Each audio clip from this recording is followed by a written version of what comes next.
पुस्तक नेबाक चाहूँगी आपण मान कारण क्रूस ही समस्त विषय समाधान आम जानी क्रूस समस्त समाधान बोली लकेट बुलाइले समाधान हम ना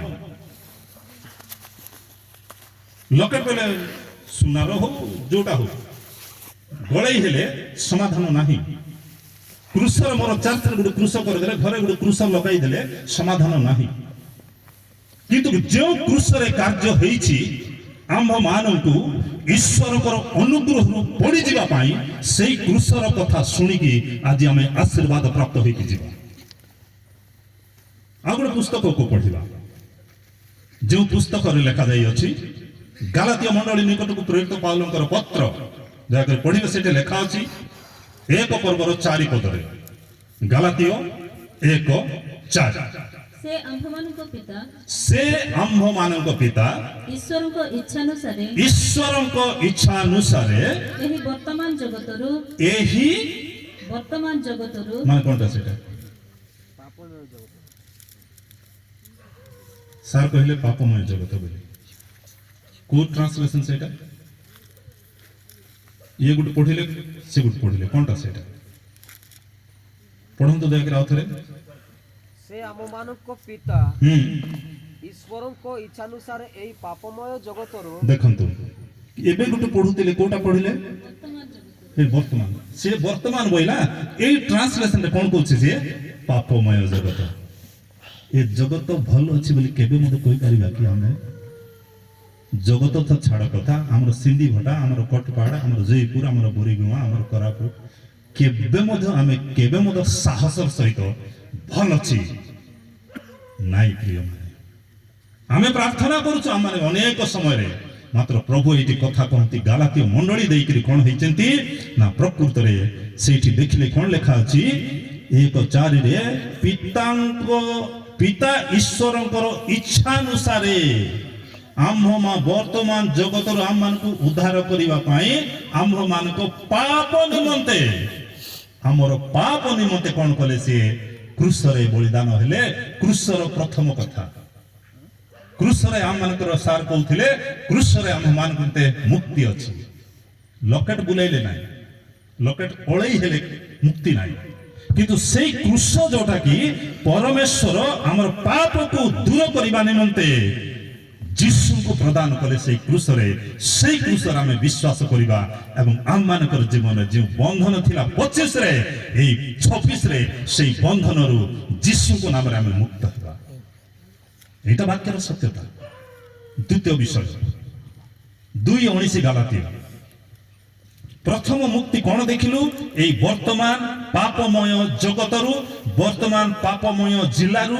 पापमय पंचायत रु पापमय गारु मते उद्धार कर प्रभु बोली आमे प्रार्थना करि परिबा काहे कि 17:15 जोहन रे लेखा अछि यीशु समानक निमित्ते प्रार्थना कले प्रभु ए जगत भल नाही एमान को सबु नै जाओ बोली मैं कहू नाही मात्र ए मंद जगतरु एमानकु रक्षा करो बोली 17:15 दया कर पढ़िबे तापर आगु पढ़िबा 17:15 जोहन लेखा अछि देखंतु 17 जोहन लिखित सुसमाचार 17 पर्व 15 पर्व कोन लेखा अछि तुम्हे सेमानकु सेठी विश्वासी मानकु प्रार्थना करथि यीशु तुम्हे सेमानकु जगतरु खेनी जाओ नै जाओ बोली म प्रार्थना करू नाही काहे कि जगत मंद अछि ए जगत भल नाही गां भल नाही देश भल नाही आमे मरी जीवा एटा केबे कहबा कि माने हमर प्रार्थना सहीटे हेबार अछि कोन तापर कोन लेखा अछि मो प्रार्थना करू नाही जगतरु नै जाओ बोली मात्र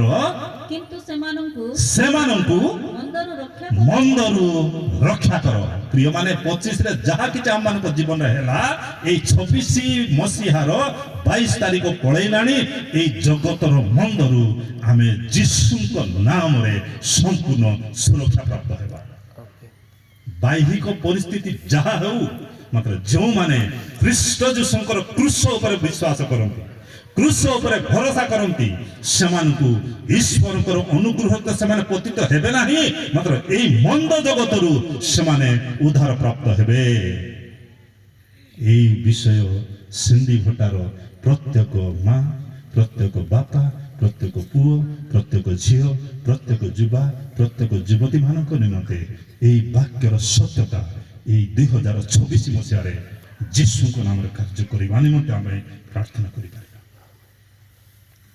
କରିପାରିବା। ପ୍ରଭୁ ହେଇପାରୁନାହିଁ। କଷ୍ଟ ଜଗତ, ବହୁତ କଷ୍ଟ ଜଗତ, ଅନେକ ମନ୍ଦ ଅଭ୍ୟାସରେ ପଡ଼ିଛି ଜଗତ। ପୁଅ ଝିଅ ମାନେ ବାହାରକୁ ଗଲେ ଦେଖୁଥିବେ ଜାଣୁଥିବେ ଆପଣମାନେ ସେଲ୍ ଫୋନ୍ ଧରିକିରି ଯେମିତି ହଉଛନ୍ତି ଆଜ ଦିନ ମାନଙ୍କରେ। ବାହାର କଥା ନାହିଁ, ମଣ୍ଡଳୀ କଥା, ଖ୍ରୀଷ୍ଟୀୟ ପରିବାରର କଥା କହିବାକୁ ଲଜ୍ଜା ଲାଗେ ଆମମାନଙ୍କୁ। ଏହି ମନ୍ଦ ଅଭିଳାଷରୁ ମନ୍ଦ ଜଗତରୁ ଆମ୍ଭମାନଙ୍କୁ ଉଦ୍ଧାର କର ବୋଲି ସେଇ ସମୟରେ ଯେତେବେଳେ ଯୀଶୁ ପ୍ରାର୍ଥନା କରିଥିଲେ ସେଇ ପ୍ରାର୍ଥନା ଆଜି ଆମମାନଙ୍କର ହେଉ ପ୍ରିୟମାନେ। ଯୀଶୁ ତାଙ୍କର ପାଇଁ ପ୍ରାର୍ଥନା କରୁଥିଲେ ବୋଲି କାହାଣୀ ଶୁଣିବା ପାଇଁ ଆସିବା ନାହିଁ। এই মন্দ জগতରୁ ପ୍ରଭୁ ମତେ ଉଦ୍ଧାର କର। ଆମେ ନିଜେ ପ୍ରାର୍ଥନା କରିବା। ଯୀଶୁ ମୋ ପାଇଁ ପ୍ରାର୍ଥନା କରୁଛନ୍ତି ସ୍ୱର୍ଗରେ ଥାଇ ବାପାଙ୍କ ପାଖକୁ, ଠିକ ଅଛି, ବଡ଼ କଥା। ମାତ୍ର ମୁଁ ନିଜେ ପ୍ରାର୍ଥନା କରିବି, ପ୍ରଭୁ ମନ୍ଦ ଜଗତରେ ମୁଁ ପାଦ ପକାଉଛି। ପାଠ ପଢ଼ିବା ସମୟରେ, ଚାକିରିକୁ ଯିବା ସମୟରେ, କଲେଜକୁ ଯିବା ସମୟରେ, ବଜାରକୁ ଯିବା ସମୟରେ, ଚାକିରିକୁ କରିବା ସମୟରେ, ଘରେ ଥିଲାବେଳେ କୌଣସି ମନ୍ଦ ବିଷୟ ଜଗତର ମୋର ଘରକୁ ଯୀଶୁଙ୍କ ନାମରେ ନ ଆସୁ। କେତେବେଳେ ହେବ ସେଇଟା? କଥା କହିଲେ ହେବ ନାହିଁ, ପ୍ରଚାର ଶୁଣିଲେ ହେବ ନାହିଁ। ନିଜେ ଆମେ ନିଷ୍ପତ୍ତି ନେବା। 2026 ମସିହାରେ କ'ଣ ହେଇଛି ନା ସେଠି ଦେଖିଲୁ ଆମମାନେ ସମ୍ପୂର୍ଣ୍ଣ ଭାବରେ ଏଇ ପଢ଼ିଲେ ସେଇଟା 2:19 ପଢ଼ିଲେ କି ପଢ଼ିନା, ପଢ଼ନ୍ତୁ 2:19 ଗାଲାତୀୟ 2:19 ପଢ଼ନ୍ତୁ। ଯେଣୁ ଈଶ୍ୱରଙ୍କ ଉଦ୍ଦେଶ୍ୟରେ ଜୀବିତ ହେବା ନିମନ୍ତେ ଈଶ୍ୱରଙ୍କ ଉଦ୍ଦେଶ୍ୟରେ ଜୀବିତ ହେବା ନିମନ୍ତେ ମୁଁ ବ୍ୟବସ୍ଥା ଦ୍ୱାରା ବ୍ୟବସ୍ଥା ପ୍ରତି ମୃତ ହୋଇଅଛି। ବାସ୍, ବ୍ୟବସ୍ଥା ପ୍ରତି ମୃତ ହୋଇଅଛି। ଆଜି ଅନେକ ସମୟରେ ବ୍ୟବସ୍ଥା ଧରିକି ଲୋକମାନେ କହନ୍ତି ଏଇଟା କରିବୁ ଏଇଟା କରିବୁ ନାହିଁ, ଏଇଟା କରିବୁ ଏଇଟା କରିବୁ ନାହିଁ। ଭୁଲ ବିଷୟ, ଖରାପ ବିଷୟକୁ ଜଣାଇବାଟା ଅଲଗା କଥା, କିନ୍ତୁ କେତେଟା ମନୁଷ୍ୟ ଏଇ ଦିନ ମାନଙ୍କରେ ଆମେ ଜାଣୁଛୁ ଏଇ ବାକ୍ୟର କେତେଟା ବିଷୟକୁ ଧରିକିରି ସେମାନେ ପୁରାତନ ନିୟମର ବ୍ୟବସ୍ଥାକୁ ଲାଗୁ କରନ୍ତି। ଏଇଟା ନ କଲେ ତୁମେ ଆମର ମଣ୍ଡଳୀରେ ରହିପାରିବ ନାହିଁ। ବ୍ୟବସ୍ଥା ପ୍ରତି ଆମେ ମୃତ ହେଇଛୁ। ବ୍ୟବସ୍ଥା ପ୍ରତି ଖ୍ରୀଷ୍ଟ ଯୀଶୁ ମୃତ ହୋଇଅଛନ୍ତି। ସେଠି ଲେଖିଲା ଦୁଇଟା ବିଷୟ ବୁଝିବାର ଆବଶ୍ୟକ, ବ୍ୟବସ୍ଥା ଦ୍ୱାରା, ବ୍ୟବସ୍ଥା ପ୍ରତି। କାରଣ ଆମେ ଦେଖିଛୁ ବ୍ୟବସ୍ଥା ଦ୍ୱାରା, ମାଥ୍ୟୁ 5:17 ଲେଖା ଅଛି, ବ୍ୟବସ୍ଥା ମୁଁ ଲୋପ କରିବାକୁ ଆସି ନାହିଁ, ବ୍ୟବସ୍ଥାକୁ ମୁଁ ସଫଳ କରିବାକୁ ଆସିଛି। ସମସ୍ତ ବ୍ୟବସ୍ଥାକୁ କ୍ରୁଶରେ ନେଇକରି ହତ ହେଇଗଲେ ତାଙ୍କେ।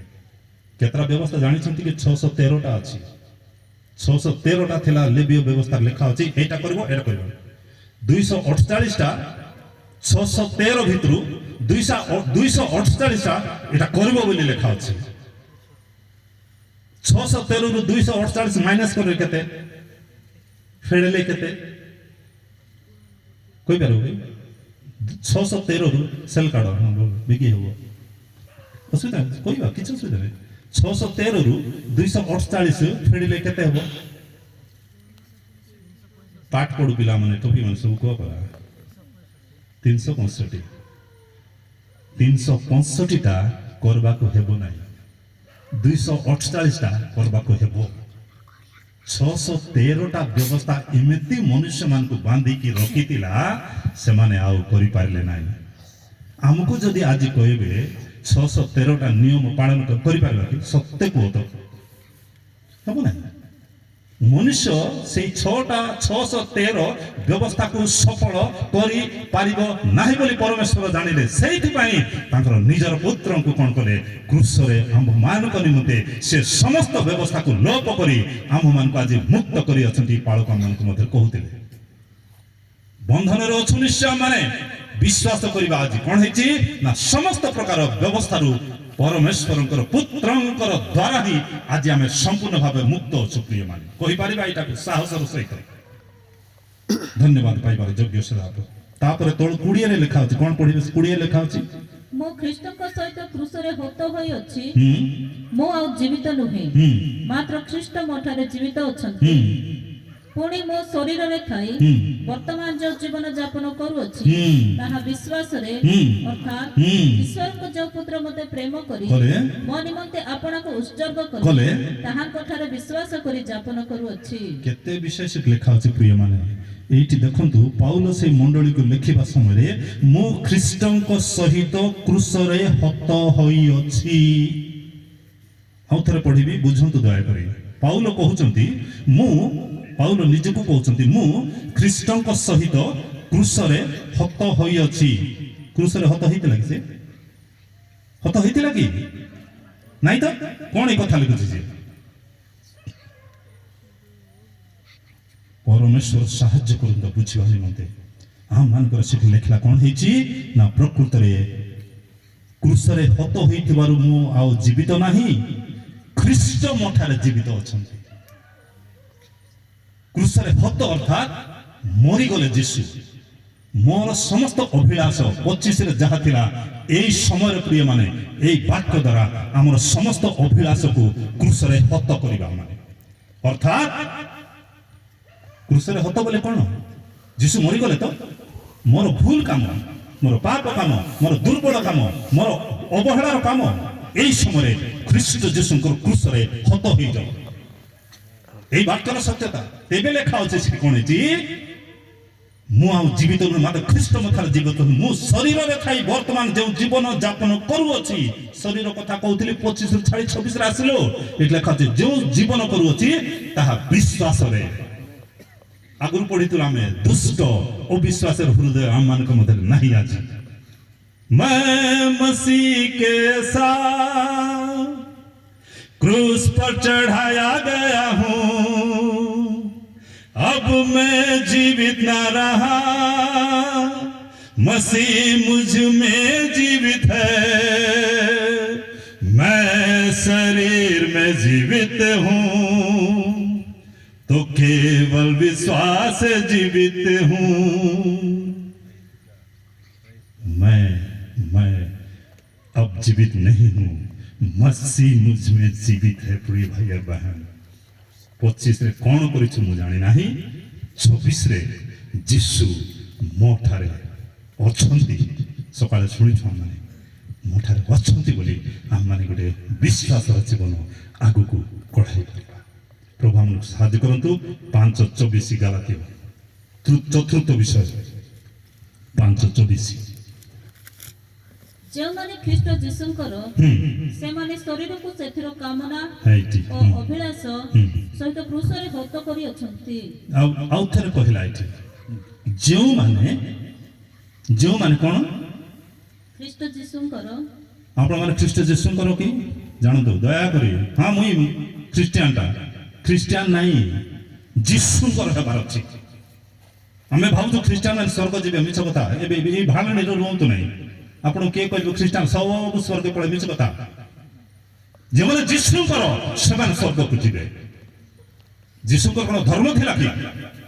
ଧର୍ମ ନିମନ୍ତେ ଗଣ୍ଡଗୋଳ ମରାପିଟା ଆଜିକାଲି। କିନ୍ତୁ ସର୍ବ ଜଗତକୁ ସୃଷ୍ଟି କରିବା ପରମେଶ୍ୱର, ସର୍ବ ଜଗତକୁ ସୃଷ୍ଟି କରିବା ପରମେଶ୍ୱର ଦୁଇଟା ବିଷୟରେ ସେ ନିଜକୁ ପ୍ରକାଶିତ କରନ୍ତି। ସେଟା ଗୋଟେ ଅନ୍ୟ ସବଜେକ୍ଟ ମୁଁ ଯିବା ନିମନ୍ତେ ଚାହୁଁନାହିଁ। ପରମେଶ୍ୱର ଯେ ସର୍ବ ଜଗତକୁ ସୃଷ୍ଟି କଲେ, ଖ୍ରୀଷ୍ଟିଆନ ମାନଙ୍କ ନିମନ୍ତେ ନୁହେଁ। এই জগতର ଯେଉଁ ପରିସ୍ଥିତି ଆପଣମାନେ ଦେଖୁଅଛନ୍ତି, ଏବେ ଥଣ୍ଡା ଲାଗୁଛି। ଥଣ୍ଡା କୋଉଠୁ ରହିଲା? ଉପରୁ ରହିଲା। ବାକ୍ୟରେ ପ୍ରକାଶିତ ହୋଇଛି ଋତୁ, କାଳ, ବର୍ଷ ସବୁ ତାଙ୍କର ଅଧୀନରେ ଅଛି। ଖରା ତାଙ୍କର, ବର୍ଷା ତାଙ୍କର, ଶୀତ ତାଙ୍କର, କୁହୁଡ଼ି ତାଙ୍କର। ସର୍ବ ଜଗତକୁ ସୃଷ୍ଟି କରିବା ପରମେଶ୍ୱର ସମସ୍ତ ବିଷୟକୁ ନିଜର ଅଧୀନରେ ରଖିକି ପରିଚାଳିତ କରନ୍ତି। ଯଦି ପଢିପାରିବା ପରବର୍ତ୍ତୀ ସମୟରେ ମୁଁ ଆପଣମାନଙ୍କୁ ସମୟ ହେଇଯାଉଛି। ମାତ୍ର ଚତୁର୍ଥ ବିଷୟ କଣ ହେଲା? କ୍ରୁଶ ଦ୍ୱାରା এই ଶରୀରର ପାପ ବୋଲି ଶୁଣିଲୁ, ସେମାନେ ଶରୀରକୁ ସେଥିର କାମନା ଓ ଅଭିଳାଷ ସହିତ କ୍ରୁଶରେ ହତ କରିଛନ୍ତି। କାମନା ବୋଇଲେ କଣ, ଅଭିଳାଷ ବୋଇଲେ କଣ? ଓଡ଼ିଆ ଭାଷାରେ ଭଲ ବିଷୟ ନାହିଁ ସେଇଟା। ଖରାପ ଦୃଷ୍ଟିରେ ଯଦି ମୁଁ ଗୋଟେ ଝିଅକୁ ଦେଖୁଛି, ଖରାପ ଦୃଷ୍ଟିରେ ଯଦି ଗୋଟେ ପୁଅକୁ ଦେଖୁଛି, ଖରାପ ଦୃଷ୍ଟିରେ ଜଣଙ୍କର ଲୋଭ କରୁଛି, ପ୍ରିୟମାନେ, ଶରୀରର କାମନା, ଶରୀରର ଅଭିଳାଷକୁ ପୂର୍ଣ୍ଣ କରିବା ପାଇଁ ମନୁଷ୍ୟ ଆଜି ପ୍ରତି ବହୁତ ଜାଗ୍ରତ। ପ୍ରଭୁ ଆମମାନଙ୍କୁ ସାହାଯ୍ୟ କରନ୍ତୁ। ଏହି ସମୟରେ ଆମମାନଙ୍କର ସମସ୍ତଙ୍କର ଶାରୀରିକ ଯୋଉ କାମନା, ଶାରୀରିକ ଯେଉଁ ଅଭିଳାଷ ଖ୍ରୀଷ୍ଟ ଯୀଶୁଙ୍କର କ୍ରୁଶରେ ଏହି ସମୟରେ ହତ ହେଇଯିବ।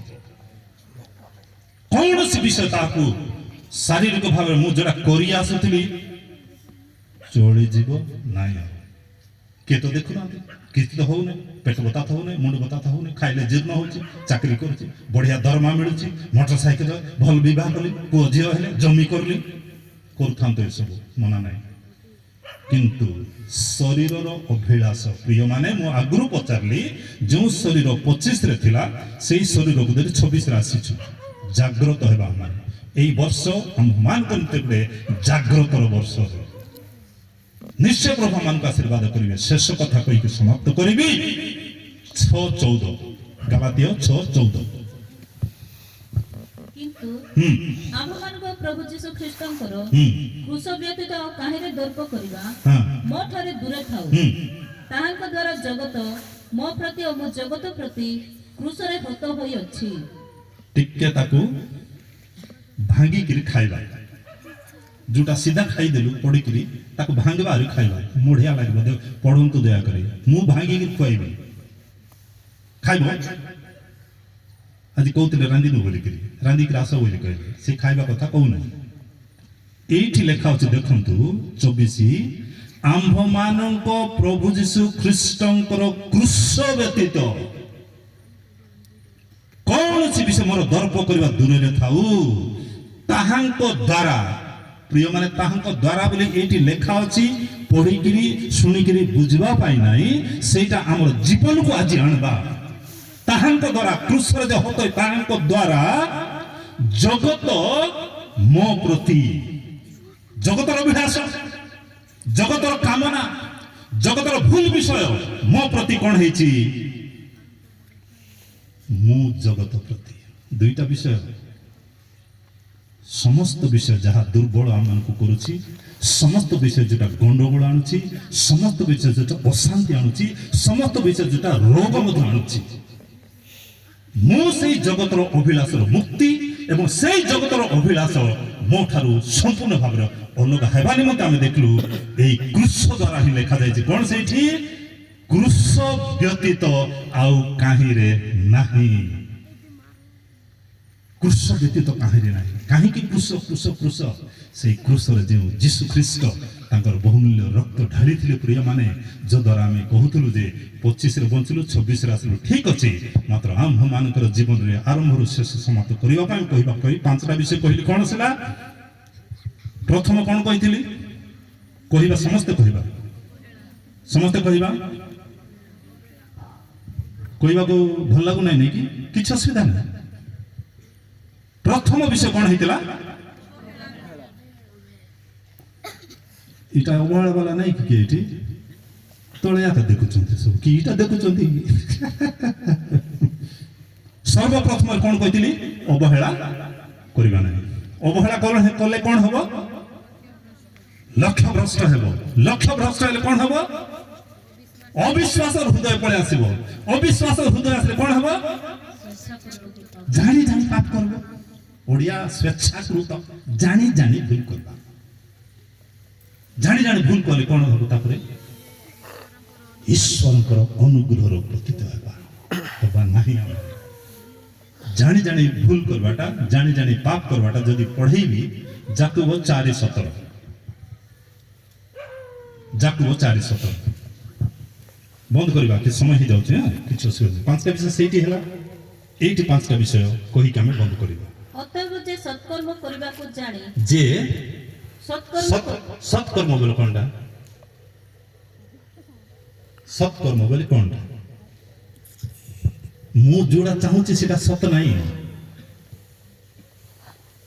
ମୁଁ ଯୋଉଟା ଚାହୁଁଛି, ମୋର ମନ, ମୋର ଇଚ୍ଛା, ମୋର ଶରୀର, ମୋର ଅନୁଭୂତି, ମୋ ବାପା ମା, ମୋ ପାଳକ, ମୋର ସମାଜ, ମୋର ଦେଶ ଯୋଉଟା କହୁଛି ସେଟା ସତ ନାହିଁ। ପ୍ରିୟମାନେ ଜାଣି ରଖିବା। ଆଉଥରେ ପଢନ୍ତୁ ସେଇଟାକୁ। ସତ୍କର୍ମ କରିବାକୁ ଯିଏ ଜାଣିକି କରେ ନାହିଁ, ଯଦି କରିବ ନାହିଁ ତା ନିମନ୍ତେ ପାପ। ପ୍ରାର୍ଥନା କରିବାର ଅଛି, ଭଲ ବିଷୟ ଜାଣିଛୁ। ବାକ୍ୟ ପଢିବାର ବୋଲି ଭଲ ବିଷୟ ଜାଣିଛୁ। ମଣ୍ଡଳୀକୁ ଆସିବାର ଭଲ ବିଷୟ ଜାଣିଛୁ। ଚାକିରିରେ ବିଶ୍ୱସ୍ତ ହେବାର ଭଲ ବୋଲି ଜାଣିଛୁ। କୌଣସି ମନ୍ଦ ଅଭିଳାଷରେ କାମନାରେ ପଡ଼ିବାର ନାହିଁ ବୋଲି ଯଦି ଜାଣିକିରି ଆମେ ଯଦି କରୁଛୁ, ମୋ ନିମନ୍ତେ ତ ପାପ ହେବ। ପ୍ରଥମରେ ପରିବାରର ଦୁର୍ବଳତା ବାହାରେ ପ୍ରକାଶ ପାଇବ। ପରିବାରର ଦୁର୍ବଳତା ବାହାରେ ପ୍ରକାଶ ପାଇବା ସଙ୍ଗେ ସଙ୍ଗେ ମଣ୍ଡଳୀ ଦୁର୍ବଳ ହେବ। ଗୋଟେ ଲୋକ ପାଇଁ ମଣ୍ଡଳୀ ଆଜି ଦୁର୍ବଳ ହେଇଛି, କାହିଁକି? ଜଗତର ଅଭିଳାଷରେ ପଡ଼ିକି। ପ୍ରଭୁ ଆମକୁ ସାହାଯ୍ୟ କରନ୍ତୁ। ଆମେ କୌଣସି ମତେ ସେଇ 5ଟା କୃଷର କଥା ଯୋଉଟା କହିଲି, ସେଇ 5ଟା କୃଷର କଥା ଆମ୍ଭମାନଙ୍କୁ ଈଶ୍ୱରଙ୍କର ଅନୁଗ୍ରହରୁ କୌଣସି ମତେ 2026 ମସିହାରେ ଅନୁଗ୍ରହରୁ ଆମମାନଙ୍କୁ ଦୂର କରିବ ନାହିଁ। ବିଶ୍ୱାସ କରିବା କେବଳ ନୁହଁ, ଆମମାନଙ୍କର ବ୍ୟକ୍ତିଗତ ଜୀବନରେ, ପୁତ୍ର କନ୍ୟା ମାନଙ୍କର ଜୀବନରେ ତାକୁ ଲାଗୁ କରିବା ନିମନ୍ତେ ଆମେ ଯତ୍ନଶୀଳ ହେବା।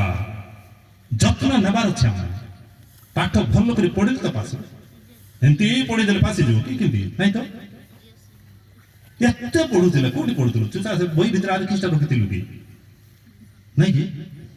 ଅବହେଳିତ ଜୀବନ ପ୍ରିୟ ମାନେ 25ରେ ଯାହା କିଛି କଲୁ ପ୍ରଭୁ ସବୁ ଜାଣିଛନ୍ତି। 25 ଯୋଉ ଶରୀର ଥିଲା 26ରେ ଆମେ ଧରିକି ଆସିଛୁ। ଜାଗ୍ରତ ହେବା। ପରିବାରର ସମସ୍ତ ଗଣ୍ଡଗୋଳ ଆମମାନଙ୍କ ମଧ୍ୟରେ ଦୂର ହେଉ। ପରିବାରର ସମସ୍ତ ଅଭାବ ଦୂର ହେଉ। ପରିବାରର ସମସ୍ତ ରୋଗ ମଧ୍ୟ ଦୂର ହେଉ। କାରଣ ମୋର ରୋଗ ନିମନ୍ତେ ମଧ୍ୟ ତାଙ୍କର କୃଷରେ ତାଙ୍କର ବହୁମୂଲ୍ୟ ସେ ରକ୍ତ ଦେଇ ଅଛନ୍ତି। ତେବେ ଏଇ ସୁନ୍ଦର ନାହିଁ, এই অনুযোগ ନାହିଁ, এই ସଚେତନର ବାକ୍ୟ ଆମ୍ଭମାନଙ୍କୁ ପରବର୍ତ୍ତୀ ଦିନ ମାନଙ୍କରେ ଆମ ଜୀବନକୁ ଈଶ୍ୱରଙ୍କର ଅନୁଗ୍ରହରୁ ବଞ୍ଚିତ ନ ହେଇକରି ଈଶ୍ୱରଙ୍କ ନିକଟକୁ ଯିବା ନିମନ୍ତେ ପ୍ରଭୁ ଆମ ସମସ୍ତଙ୍କୁ ସାହାଯ୍ୟ କରନ୍ତୁ। Amen, amen. Thank you. Okay sir.